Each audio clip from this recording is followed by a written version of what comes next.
Olá amigos, amiguinhas, estamos aqui reunidos em nome de Deus e do Mestre Jesus para que possamos refletir sobre o Evangelho à luz do Espiritismo. Deus abençoe a todos e que a paz de Jesus nos envolva. Para o nosso Evangelho de Jesus segundo o Espiritismo, vamos lá no capítulo 11. Capítulo 11, amar o próximo como a si mesmo. E vamos nos itens 11 e 12. Instruções dos Espíritos, o egoísmo. No item 11, o egoísmo, chaga da humanidade, tem que desaparecer da Terra, a cujo progresso moral obsta. Ao Espiritismo está reservada a tarefa de fazê-la ascender na hierarquia dos mundos. O egoísmo é, pois, o alvo para o qual todos os verdadeiros crentes devem apontar suas armas, dirigir suas forças, sua coragem. Digo, coragem porque dela muito mais necessita cada um para vencer-se a si mesmo do que para vencer os outros. Que cada um, portanto, empregue todos os esforços a combatê-lo em si, certo de que esse monstro devorador de todas as inteligências, esse filho do orgulho, é o causador de todas as misérias do mundo terreno. É a negação da caridade e, por conseguinte, o maior obstáculo à felicidade dos homens.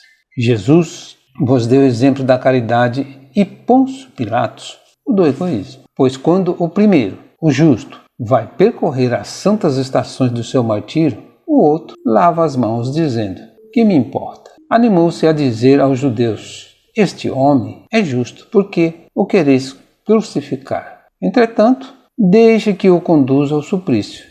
É a esse antagonismo entre a caridade e o egoísmo, a invasão do coração humano por essa chaga moral, que se deve atribuir o fato de não haver ainda o cristianismo desempenhado por completo a sua missão. Cabem a vós, novos apóstolos da fé, que os espíritos superiores esclarecem, o encargo ou dever de extirpar esse mal, a fim de dar ao cristianismo toda a sua força e desobstruir o caminho dos predouços que lhe embaraçam a marcha. Expulsai da terra o egoísmo, para que ela possa subir na escala dos mundos. Porquanto, já é tempo de a humanidade envergar sua veste viril para o que cumpre que primeiramente o expilais dos vossos corações.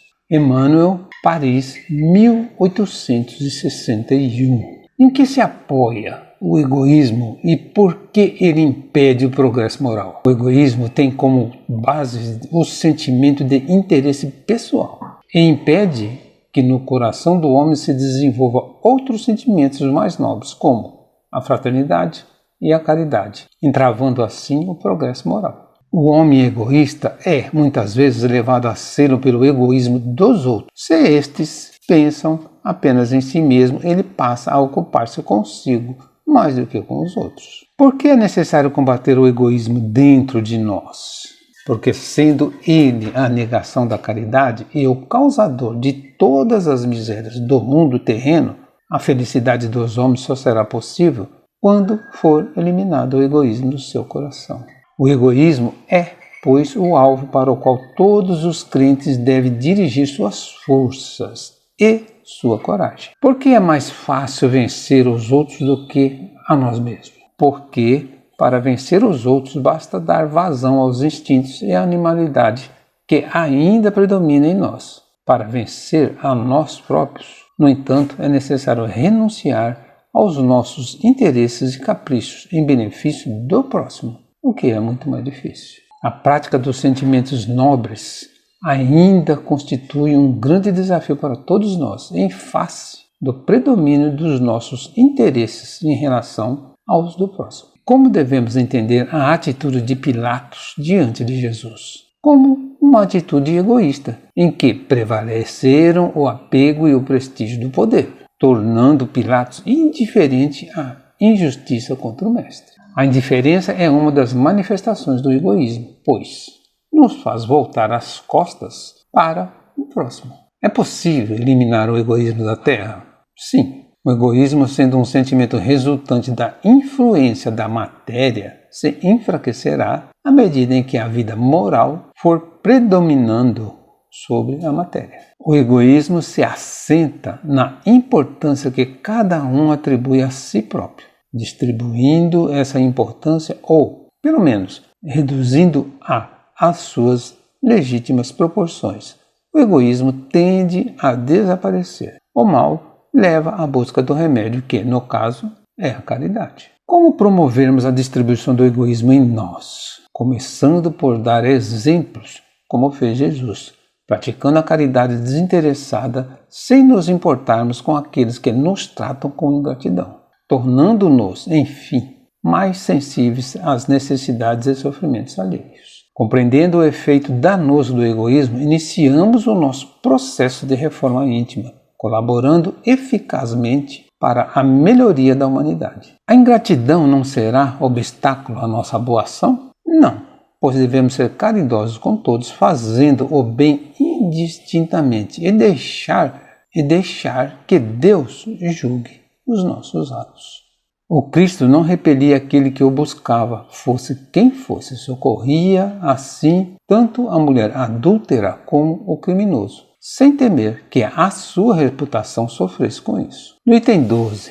Se os homens se amassem com mútuo amor, muito bem praticada seria a caridade, mas, para isso, mister fora vos esforçasseis por largar essa couraça que vos cobre os corações, a fim de se tornarem eles mais sensíveis aos sofrimentos alheios. A rigidez mata os bons sentimentos. O Cristo jamais se excusava, não repelia aquele que o buscava, fosse quem fosse, socorria a mulher adúltera como o criminoso. Nunca temeu que a sua reputação sofresse por isso. Quando o tomareis por modelo de todas as vossas ações? Se na terra a caridade reinasse, o mal não imperaria nela. Fugiria envergonhado, ocultar-se-ia, visto que em toda parte se acharia deslocado. O mal, então, desapareceria. Ficai bem certos. Começai-vos por dar o exemplo. Sede caridosos para com todos indistintamente. Esforçai-vos por não atentar nos vossos olhos com o desdém e deixai a Deus o encargo de fazer toda a justiça. A Deus que todos os dias separa no reino o joio do trigo. O egoísmo é a negação da caridade. Ora, sem a caridade não haverá descanso para a sociedade humana. Digo mais, não haverá segurança. Com o egoísmo e o orgulho que andam de mãos dadas, a vida será sempre uma carreira em que vencerá o mais esperto. Uma luta de interesses em que se calçarão aos pés as mais santas afeições, em que nem sequer os sagrados laços da família merecerão respeito. Pascal, Sens, 1862. Então, o que impede a prática da caridade pelos homens? O egoísmo, que exclausura as pessoas em si mesmas, privando-as de se relacionar fraternalmente com o próximo. O egoísmo é a negação da caridade. Sem a caridade, não haverá descanso nem segurança para a sociedade humana. O que é necessário para que a caridade seja melhor praticada na face da terra? É necessário que os homens se amem com mútuo amor, pois só o amor torna os corações sensíveis ao sofrimento alheio. Se na terra a caridade reinasse, o mal não imperaria nela e fugiria envergonhado.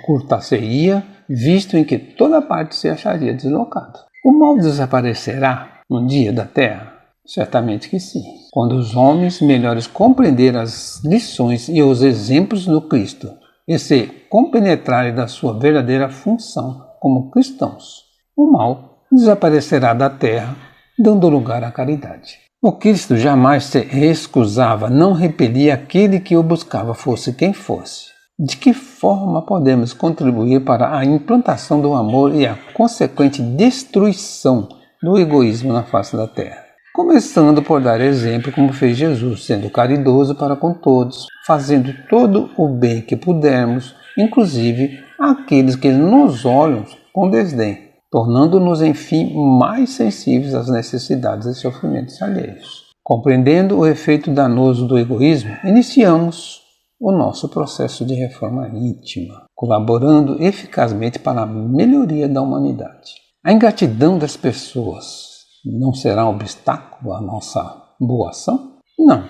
A nós compete unicamente fazer o bem, não importa a quem.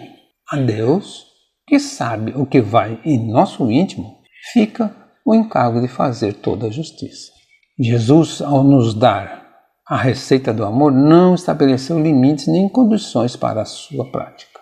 Qual o maior obstáculo que encontramos para a destruição do egoísmo em nós? Nossos interesses e caprichos, que erradamente sempre colocamos acima do próximo. A satisfação desses interesses e caprichos ainda nos impede de reconhecer em nossos semelhantes criaturas que, como nós, aspiram à mesma felicidade. Como impedir que nossos interesses e caprichos falem mais alto? Através do esforço próprio, muita coragem e tendo a norma cristã como inspiração para todas as lides cotidianas, aprenderemos a dividir o que temos com os nossos semelhantes. Ninguém vive para si. Vivemos para nossos familiares, nossos amigos, nossos ideais, etc. Encerramos aqui mais uma parte do capítulo 11, Amar ao próximo como a si mesmo. Senhor, meu Deus e meu Pai, eu te agradeço por tudo o que tem feito em minha vida, pela alegria de viver por minha família, pelos meus amigos, pelo ar que respiro e pelos dons que me deste. Um bom domingo a todos, que Jesus nos abençoe sempre.